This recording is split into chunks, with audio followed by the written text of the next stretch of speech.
The Squid Game 3 teaser looks simple until you slow it down, from Gi-hun being chained up to revealing the games. There's way more going on than Netflix wants you to notice. Today, I'll be going over every hidden detail found in this teaser. The teaser opened up with the circle guards bringing a coffin into the dormitory, which the players opened to find an unconscious Gi-hun lying inside. Some theorize that the player inside of the box would be Jung-bae before the teaser as a sign that the rebellion failed or as some kind of warning, although the teaser proves this theory false. We're then shown a shot of what could be the fourth game. The players are all standing in a black room with what looks like a yellow knife on one wall and a lock of the same color on the opposite wall. There's a gumball machine in the middle of the room filled with blue and red balls, and we get to see what some characters pick. Gi-hun, Geum-ja, and Nam-gyu pick red balls, while Hyun-ju and Young-shik both pick blue balls, meaning the mother and son are playing on different teams for the next game. Regarding the next game, there are many details in this teaser that can help us try to figure out what it is. We see boxes being handed out to the players, blue ones for those on the blue team and red ones for those on red. The players are all given vests corresponding to the color they choose, and are put in what looks like some kind of maze. From what we can see of it, it has stone walls, and the game that takes place inside of it is timed as we see a clock that was just under 5 minutes. The theory is that the items inside of the blue boxes were keys, as we can see Sun Yo holding what looks like a key in one of the Season 3 photos shared by Netflix, as well as another player in the background of the same image. They were both on the blue team, so this seems to hold up. This image coupled with the knife and keyhole on the walls can allow us to assume that the teams the players were put on are offense and defense, with blue being the defense and red being the offense. It's possible the game could involve the blue team having to unlock some kind of specific door with their keys, while the red team hunts them down. But I don't think it's likely that the guards would let the players have access to weapons right after the rebellion. It's possible that the players would just be made to use their fists to fight each other, as we see a shot of Hyun-ju raising her fists as if to fight someone. The theory of the blue team being prey becomes stronger when we look at one of the shots in the teaser. Gi-hun is walking through the maze, and interestingly, the timer is at 4 minutes and 56 seconds, and there's a dead player's body behind him. The dead player is wearing a blue vest, so it's possible the player was murdered by a player on the red team, or they could have been shot by the guards or something. One more thing, the person Hyun-ju is supposedly fighting against is wearing a red vest, which strengthens the theory of the red team having to fight or injure the blue team in some way. But what if the objective of the red team was to steal the keys of the blue team, and Hyun-ju was preparing to fight to try and keep her key safe? It's kind of like Squid Game from Season 1. There are two teams, a defense and offense, and the offense has to try and get through the defense to achieve a goal. However, it wouldn't really be necessary to kill the players whose keys you're trying to get, although there are psychopaths in the games like Nam-gyu who would probably go that far. The game could also be in more of a marbles format, where players face off against each other in pairs instead of the two teams being pitted against each other. This would kill half of the players like marbles was supposed to, and it would mean that the whole team doesn't have to die. Funny enough, if this mystery game is really the fourth and the above theory is correct, then both of the fourth games in both seasons would be ones that eliminate half the players. In between the shots of the new game, we can also see a group of men and women being served at a table by the masked waiters. These are most definitely the VIPs, as they're all wearing some kind of animal mask. Interestingly, some of the VIPs are women, which is a difference from Season 1 where they're all men. The VIPs from Season 1 are likely not making a return for Season 3, or at least some of them aren't. We can see that the VIP with the Panther mask is a woman, while the original Panther mask was an old man, and the original Buffalo mask VIP looks much too young to be the same one shown in the teaser. Though, I guess we should be thankful we don't have to see any more of the Panther mask guy after his gross actions in Season 1. Unfortunately, it appears that Gi-hun has been banned from voting because we can see him chained to a bed while the other players are shown placing their votes. This is a theory that the players were the ones who decided to chain him up, but it doesn't make much sense. The ex-players definitely wouldn't allow one of their votes to be out of commission, and none of the players even have access to cuffs, and it's unlikely that the guards would provide them. So the guards were likely the ones who chained up Gi-hun right before the voting began to prevent him from voting, probably as punishment due to his role as the leader of the rebellion. We can also see In-ho watching the games as the frontman. Although he looks a bit distraught, it's possible that the cause of his distress could have been witnessing the death of somebody, possibly Jun-hee, as he seemed to have taken a liking to her in Season 2. But he's not the only person looking anxious, as we see a shot of Min-soo looking quite terrified. It's not like that isn't normal for him, but he could have some sort of confrontation with Nam-gyu, although that isn't very likely as they're both on the same team. However, in one of the images released by Netflix, we can see that he's changed his vote back to O. This raises a lot of questions, one of those of course being, why? Maybe Nam-gyu threatened him, using Sammy's death to taunt him and bully him into voting O again. Or maybe Min-soo decided he really had a shot at winning the money or something.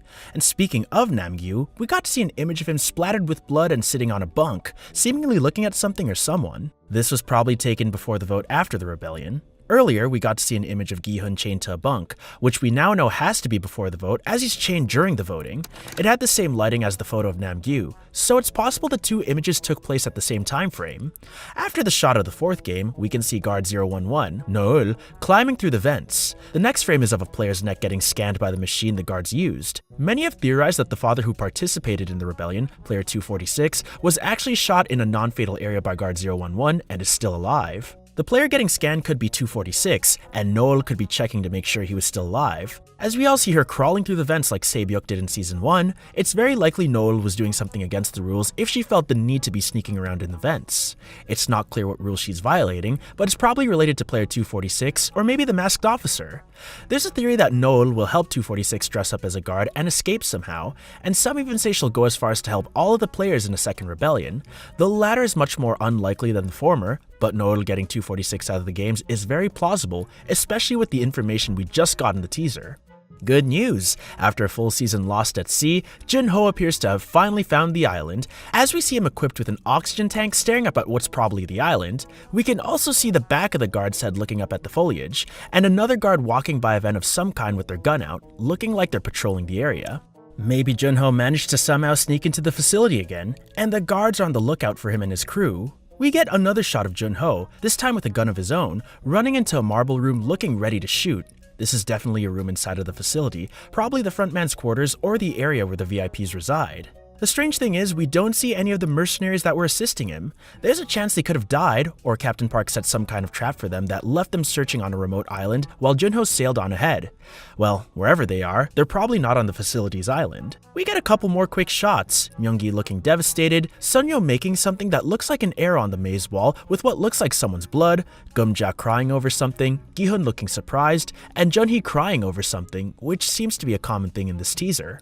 Sunyo marking the blood on the walls basically confirms that the players are in some kind of maze, or else she wouldn't have to mark her location to remember where she's already been or find her way around. Now, in the shot of Gum-ja crying, we can see that her hair is down, meaning she's taken out her hairpin with the blade concealed in it. There are plenty of assumptions regarding what she'll do with the hairpin, but the most common one seems to be that she'll use it to cut Jun-hee's umbilical cord after she gives birth. There's another theory saying that she gives the hairpin to Young-shik to protect himself during the next game, as he's on the blue defense team and isn't exactly the strongest guy. Gum-ja could be crying because Jun-hee died giving birth or something, but it's probably more likely that her son died in the game. It's a plausible theory, as they are both on opposing teams, but there are some problems with this, the biggest one being that Hyunju was on the blue team. It's really unlikely that the directors would decide to kill her off now, as she's one of the main characters. Even though she's on the opposite team of Gi-hun, who's surviving no matter what, there's still ways for both of them to survive. We know the game is timed, so maybe the win condition for the blue team was using their keys to unlock the doors or whatever, while the red team got to survive no matter what. But this would be an easy way to justify Hyunju surviving and Young-shik dying, although of course there's a chance that only one team could survive and Hyunju does end up dying anyway, though it's not likely. Or like I said above, it could just be one-on-one fights, or just a situation where the whole other team doesn't have to die in order for one team to win. If it really is one-on-one fights, Hyunju could easily win, and Young-shik could easily lose.